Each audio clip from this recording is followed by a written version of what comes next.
I still remember the night she looked at me and asked, "Did I do something wrong?" The strange part was that I cared about her deeply. Nothing bad had happened between us.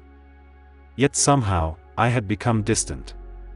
I was sitting right beside her, but emotionally, I felt miles away. And honestly, I didn't fully understand why. For most of my adult life, I believed relationships were simple. If two people cared about each other, things naturally moved forward. Communication solved problems. Love solved the rest. At least that's what I thought. A few years ago, I was dating someone named Emily. We met through mutual friends and connected almost immediately. She was easy to talk to, thoughtful, and emotionally open in a way I admired. Our relationship started the way many relationships do. We texted constantly. We looked for reasons to spend time together. A random Tuesday evening felt exciting just because we were sharing it. Everything felt effortless. I remember waking up and checking my phone before I even got out of bed, hoping she'd sent a message. If she called, I'd answer immediately. Looking back, I thought that feeling would last forever. But after several months, something changed. Not overnight. Not dramatically. Just gradually. I started taking longer to respond to messages. I became quieter during conversations. When she wanted to spend time together, I occasionally found reasons to postpone. Nothing major. Nothing obvious. Yet the distance was real. The confusing part was that my feelings for her hadn't disappeared. I wasn't angry. I wasn't interested in someone else. I wasn't planning to leave. So why was I pulling away? At first, I blamed stress. Work had become demanding. My manager had assigned me additional responsibilities, and I felt pressure to prove myself. That explanation seemed reasonable. But deep down, I knew it wasn't the whole story. Everyone gets busy. Yet not everyone emotionally withdraws from someone they care about. One evening, Emily asked if everything was okay. I immediately said yes. Because technically, nothing was wrong. But I could tell she wasn't convinced. The conversation ended politely, but I sensed her disappointment. As I drove home later that night, I remember feeling uncomfortable. Not because of what she said. Because of what I couldn't explain. I kept asking myself a simple question. Why did closeness suddenly feel heavy? That question stayed with me for weeks. And the more I thought about it, the more I noticed something. Whenever Emily wanted emotional reassurance, I felt pressure. Not pressure from her. Pressure inside myself. If she asked how I was feeling, I struggled to answer. If she wanted deeper conversations, I felt mentally exhausted before the conversation even began. At first, I interpreted this as incompatibility. Maybe we were simply different. Maybe she needed more connection than I could provide. That explanation seemed logical. Until something happened that changed my perspective completely. One Saturday afternoon, I met an older coworker for coffee. His name was David. He had been married for over 20 years. Somehow our conversation drifted toward relationships. Without planning to, I told him what had been happening. I expected advice. Instead, he asked me a question. When you pull away, what are you protecting? I remember laughing awkwardly. Protecting? I wasn't protecting anything. At least that's what I told him. But his question followed me home. 4 days. What was I protecting? The answer didn't come immediately. But eventually, I started noticing patterns. Whenever emotional expectations increased, I became uncomfortable. Whenever someone needed reassurance from me, I felt responsible for their feelings. Whenever the relationship became more serious, I felt trapped. Not because the other person was controlling me. Because I was afraid of failing. That realization surprised me. For years, I had assumed men pull away because they lose interest. Sometimes that's true. But often, something else is happening beneath the surface. Many men experience closeness differently than they admit. The closer they become to someone, the more vulnerable they feel. And vulnerability can be uncomfortable. Especially for people who learned early in life that vulnerability creates risk. I started thinking about my childhood. Not because it was traumatic. It wasn't. But emotions weren't discussed much. Problems were solved. Responsibilities were handled. Feelings stayed private. I learned that competence earned respect. Struggle stayed hidden. Without realizing it, I carried that mindset into adulthood. So when relationships became emotionally deeper, a conflict appeared inside me. Part of me wanted connection. Another part feared exposure. Connection required openness. Openness required uncertainty. And uncertainty felt dangerous. Suddenly, my behavior started making sense. I wasn't running from Emily. I was running from discomfort. There's a big difference. Unfortunately, from the outside, both behaviors look identical. That's where many misunderstandings begin.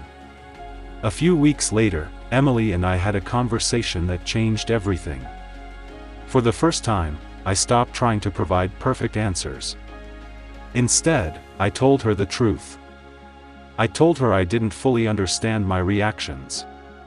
I told her that sometimes closeness made me nervous. I admitted that when I felt pressure, I withdrew. Not because of her. Because I didn't know what else to do. I expected frustration. Maybe even anger. Instead, she looked relieved. Not because the problem was solved. Because she finally understood what was happening. And honestly, so did I. That conversation taught me something important about human psychology. People often assume behavior reflects intention. If someone pulls away, we assume they don't care. If someone becomes quiet, we assume they're losing interest. If someone needs space, we assume they're preparing to leave. Sometimes that's true. But sometimes behavior reflects fear rather than desire. A person can love deeply and still struggle with closeness. A person can care deeply and still become distant. Human behavior isn't always logical from the outside. That's what makes relationships complicated. But that's also what makes empathy important. As months passed, I began paying attention to other men around me. Friends. Coworkers. Brothers. I noticed similar patterns. One friend became distant whenever relationships became serious. Another disappeared emotionally during stressful periods. Another struggled to express feelings even though he clearly cared about his partner. Different personalities. Different lives. Yet the pattern felt familiar. Many weren't avoiding relationships. They were avoiding uncomfortable emotions. The problem was that they didn't recognize the difference. Neither had I. Psychology often reveals hidden truths that aren't immediately obvious.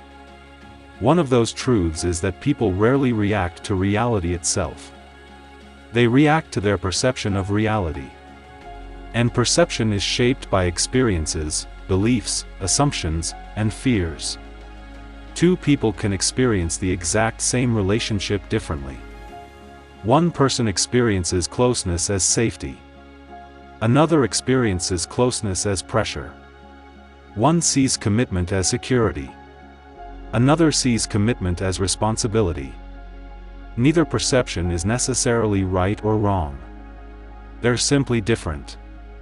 Understanding that changed how I viewed relationships forever. Instead of asking, why is this person acting this way?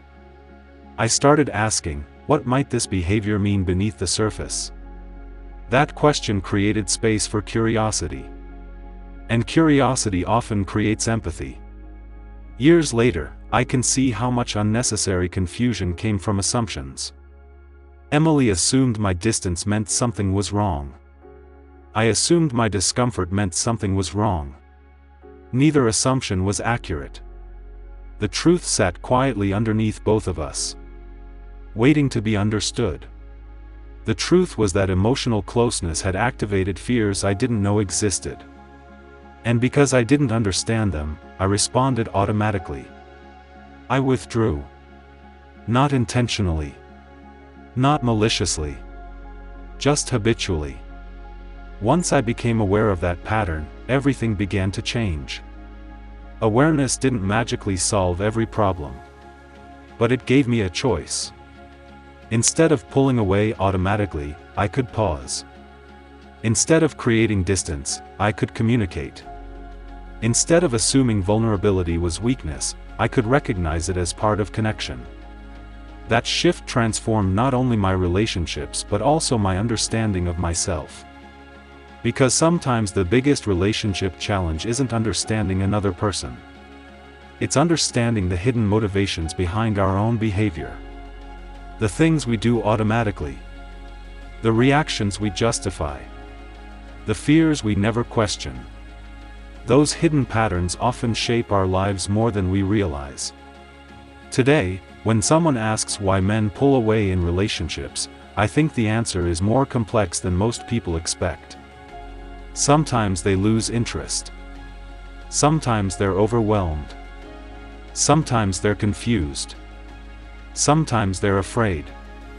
And sometimes they're trying to understand emotions they don't yet have words for. Human psychology is rarely as simple as it appears from the outside. The behaviors we see are often just the surface. The real story usually exists underneath. That's what I learned from that relationship. And it's a lesson that continues to stay with me. Because every person you meet is carrying invisible experiences, hidden assumptions, and private fears. The challenge isn't deciding whether those things exist. The challenge is remembering that they do.